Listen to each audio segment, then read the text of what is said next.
Time to replace my front struts. So where I work for my day job, we have to go over some rather large speed humps when going through the gate.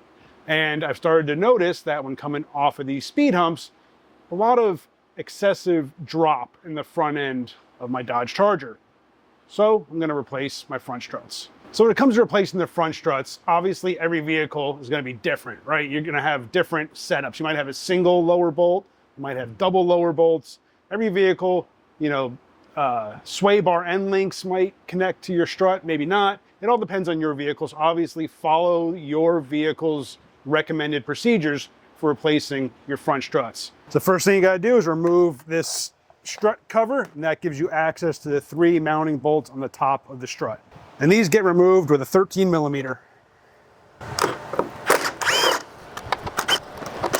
Next, you wanna remove your sway bar end link. It actually bolts right here to the strut. Now, this uses a 21 millimeter, but you may have to hold the center and turn the outside nut. So I'm gonna break it loose, and then we may have to actually turn the center of the shaft while holding the nut. I'll show you that if I have to do it.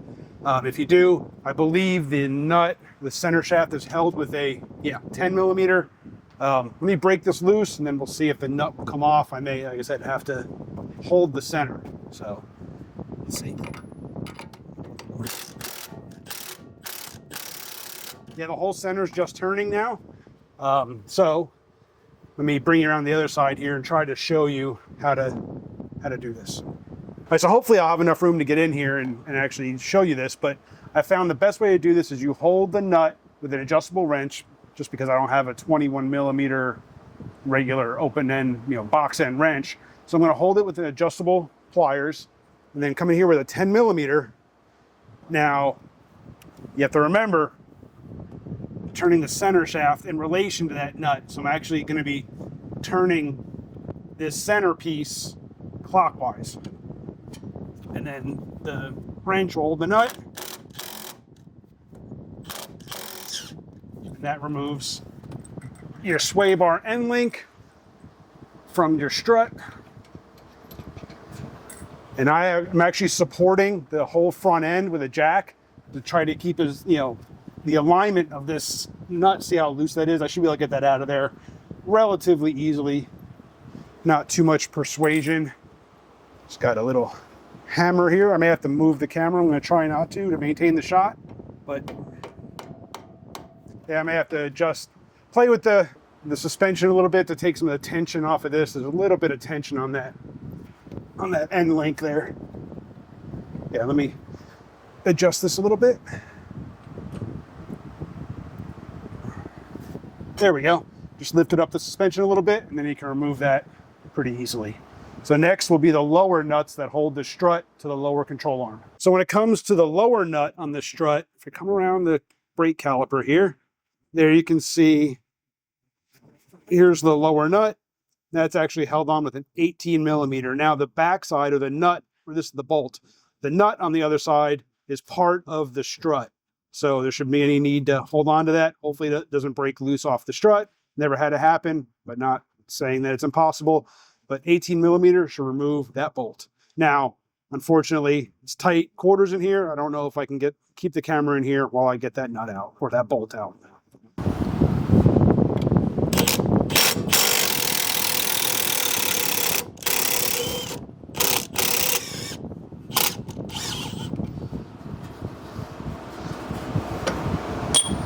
All right, so that is everything that the book says you should have to remove to get the strut out. Now I should be able to pry down on the lower control arm.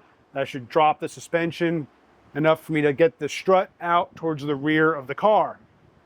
But after doing the passenger side, I found it's easier to just go ahead and remove the nut on the upper ball joint.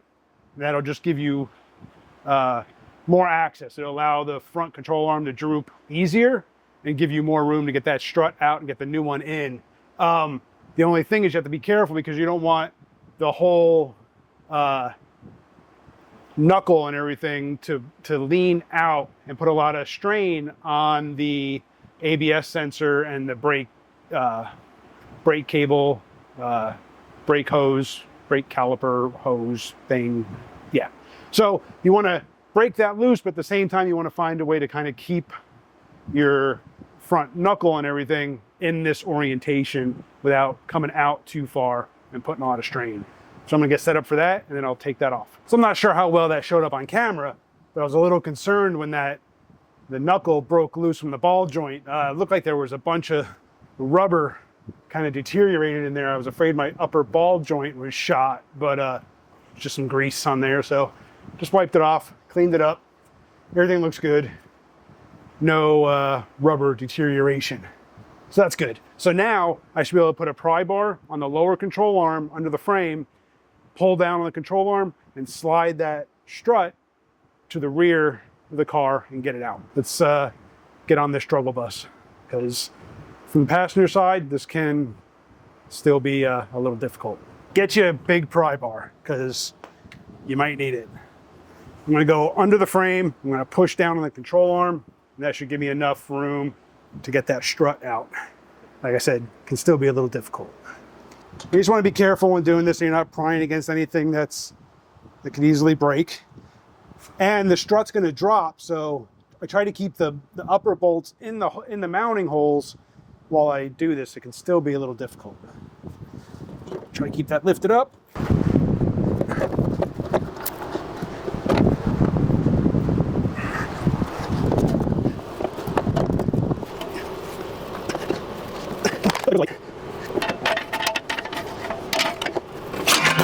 Oh, almost took a pry bar to the face. All right, different angle. I think it's my holdup of the knuckle here. I need to let this droop even more than what it is right now. So let's you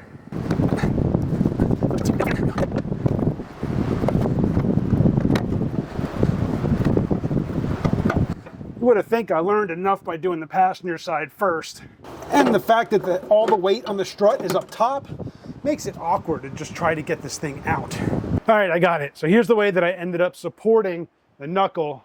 That still gave me enough room to be able to drop the suspension enough to get that strut out. Let me show you up close. All right, so I just used a bungee cord up and around the upper control arm, put the hooks into the ball joint hole, and that held it out enough. So I'm trying to keep the tension off of, let me move this light, off obviously the brake hose, and I think this is the ABS sensor. Just trying to keep a lot of the tension off those. So yeah, that allowed me to support it. And I was able to put my pry bar under the frame, push down the control arm, and that gave me enough room to get the strut out to the rear. So now I can put the new one in. All right, the installation for the new strut is just the opposite. I'm gonna slide it up into place. And what I'm going to do is I'm going to attach the upper 3 bolts loosely just to kind of hold it up while I then mess with getting the bottom bolts lined up. So my struts that I'm replacing with are by TRQ. I'll leave a link down below. They're direct OEM replacement. Obviously I could have gone with coilover, adjustable, more performance, but you know what? These have lasted 105,000 miles. And yeah, I just want to go with stock replacement. So I'm going to slide this in place, loosely attach the upper bolts, and then get to reattaching everything else. All right, so once you get the top of the strut held in place with the 3 bolts on top, again, loosely, just enough to hang it, then you got to kind of line up the bottom bolt to the lower control arm, which can be a little difficult.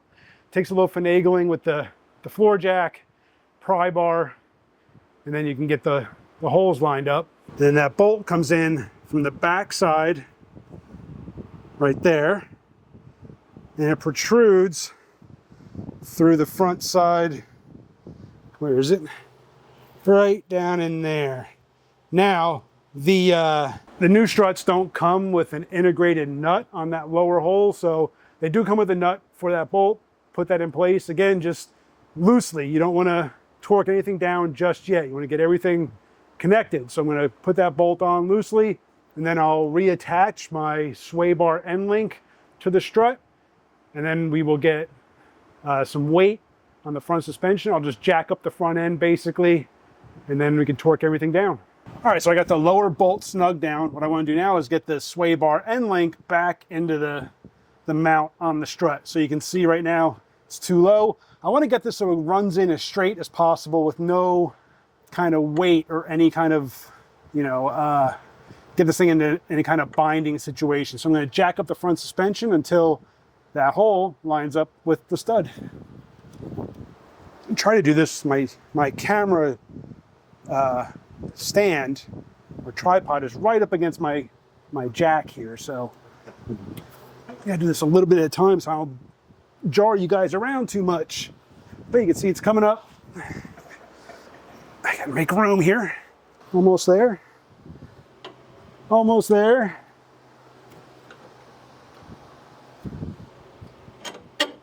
There it is. So now I can put the nut on there and get ready to torque everything down.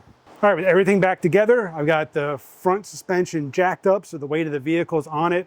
I jacked it up just enough that it just started to come off the jack stand. So I know that the weight is on the front suspension.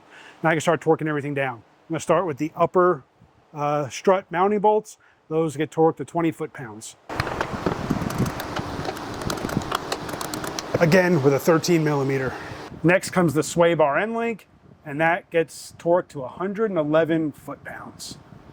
That's a pain in the ass because you have to hold the center with 10 millimeter, right? Yeah, 10 millimeter to keep it from turning while you're trying to apply 111 foot-pounds of torque on the nut. So yeah, kind of a pain.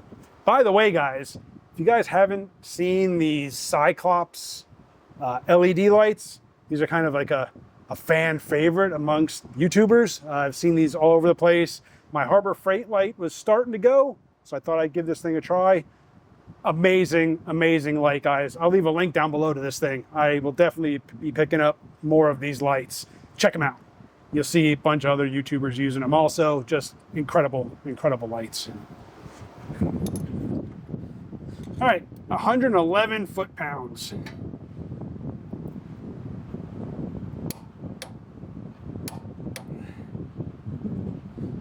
Come on. So I've had to do this with putting a crow's foot on my torque wrench to get the right angle in there. Yeah, kind of a pain. So next is the lower strut mount where it bolts to the control arm. All right, the lower strut mount bolt where it bolts to the lower control arm is right here. That's an 18 millimeter, gets torqued to 128 foot-pounds. Now, again, these struts don't come with an integrated nut like the OEM ones do. So on the back side, I actually have an adjustable wrench on the nut, and that is gonna keep the nut from spinning. So let's get this thing torqued down. 128 foot-pounds. Hope you ate your flipping Wheaties. And the idea is to keep it from slipping off. I had to put in a shorter little stubby extension on here to keep it getting around the brake caliper, but